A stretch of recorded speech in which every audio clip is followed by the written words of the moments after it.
हम लोग आज की इस वीडियो में एसएससी जीडी में पूछे जाने वाले प्रश्न के बारे में जानेंगे। तो चलिए वीडियो को स्टार्ट करते हैं। हमारा पहला प्रश्न है, पुनर्जागरण के जनक के रूप में किसे जाना जाता है? तो इसका आंसर होगा राजा राम मोहन राय।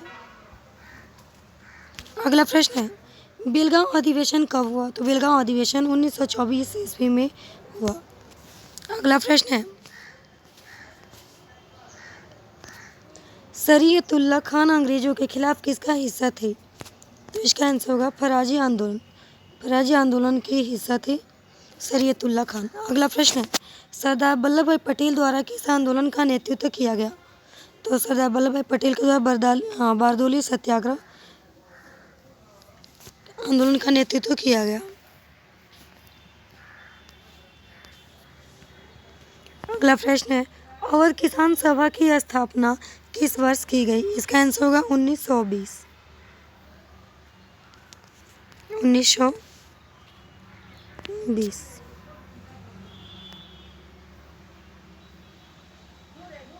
अगला प्रश्न है, चर्मकारों की सामाजिक स्थिति में सुधार हेतु मध्य भारत में सतनामी आंदोलन किसने शुरू किया था? तो इसका आंसर होगा घासीदास।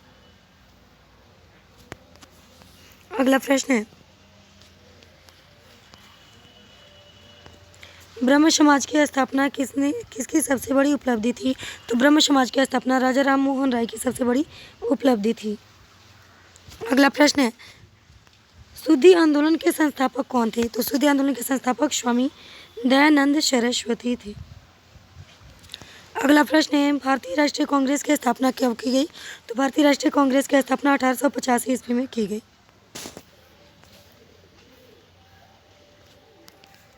अगला प्रश्न है, कर्नाटक में बसवन्ना और उसके साथी जैसे कि आलम्मा प्रभु और अक्कम्मा देवी ने सभी मनुष्यों की समानता के लिए 12वीं शताब्दी के मध्य किस आंदोलन की शुरुआत की? तो 12वीं शताब्दी के मध्य वीरशैव आंदोलन की शुरुआत हुई।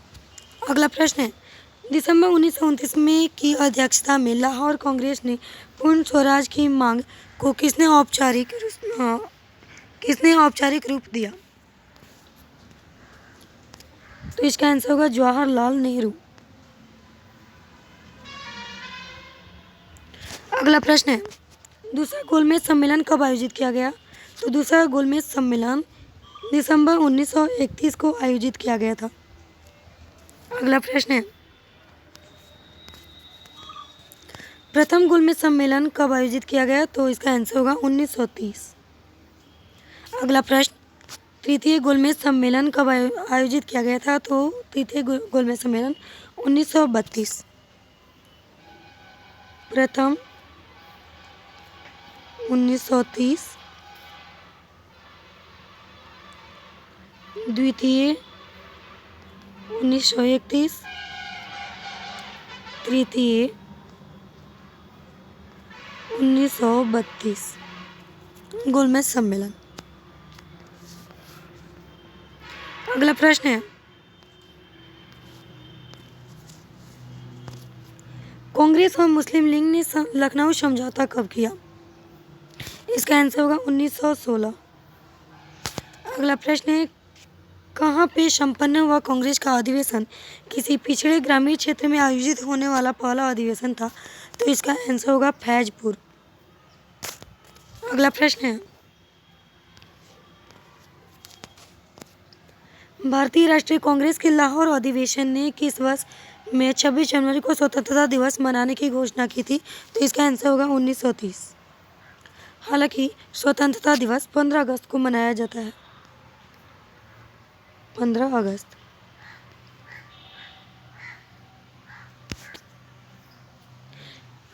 बट 26 जनवरी को स्वतंत्रता दिवस मनाने की घोषणा की गई थी लाहौर अधिवेशन के तहत।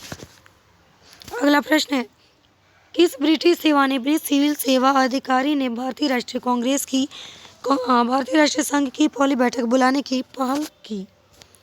तो इसका आंसर होगा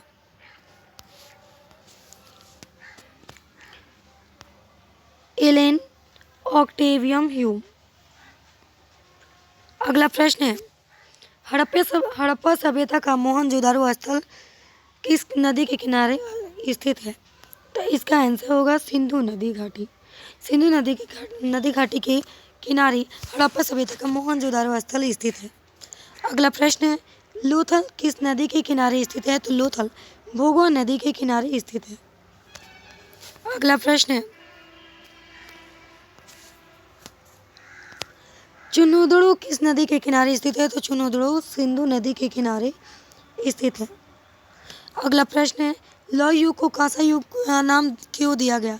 तो लौह युग को कांसा युग का नाम इसलिए दिया गया क्योंकि लौह युग में मध्य पूर्व और दक्षिण पूर्व यूरोप में औजार और हथियारों में मुख्य रूप से कांसा का उपयोग हो रहा था, इसलिए लौह युग को कांसा युग का नाम दिया गया। अगला प्रश्न है, भारत कला भवन कहाँ स्थित है? तो इसका आंसर होगा बनारस। अगला प्रश्न है, केंद्रीय पक्षी अनुसंधान संस्थान उत्तर प्रदेश के किस शहर में स्थित है? तो उत्तर प्रदेश के बरेली शहर में स्थित है।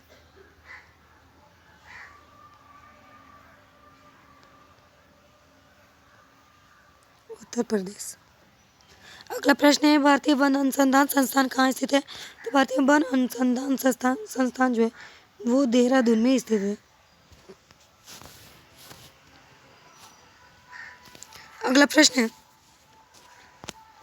भारतीय कृषि अनुसंधान संस्थान कहाँ स्थित है? भारतीय कृषि अनुसंधान संस्थान नई दिल्ली में स्थित है। अगला प्रश्न है, राष्ट्रीय चावल अनुसंधान संस्थान कहाँ स्थित है? तो राष्ट्रीय चावल अनुसंधान संस्थान जो है वो कटक में स्थित है। अगला प्रश्न, UNICEF का मुख्यालय कहाँ स्थित है? न्यूयॉर्क। UNICEF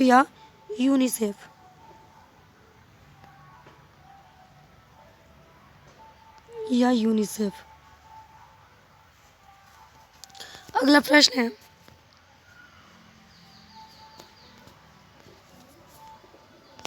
ईंटों की कृत्रिम गोदी यानी कि डॉकयार्ड वाला एकमात्र सिंधु स्थल कौन सा था? तो इसका आंसर होगा लोथल।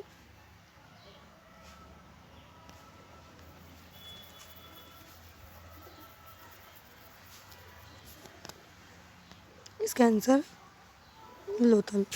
अगला प्रश्न है, सिंधी में मोहनजोदारो का क्या अर्थ होता है? तो सिंधी में मोहनजोदारो का अर्थ होता है मृतकों का टीला। अगला प्रश्न है,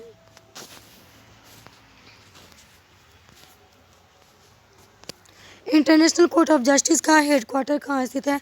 तो इसका आंसर होगा द हेग। होगा। अगला प्रश्न है, राष्ट्रीय समुद्र विज्ञान संस्थान कहाँ स्थित है? तो राष्ट्रीय समुद्र विज्ञान संस्थान ये होगा गोवा।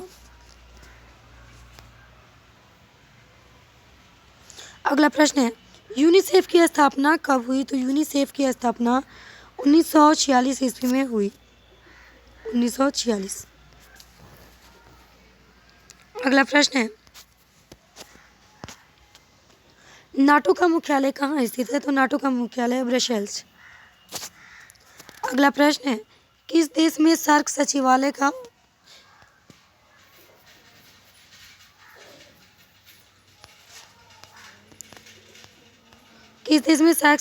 मुख्यालय स्थित है? तो इसका होगा नेपाल।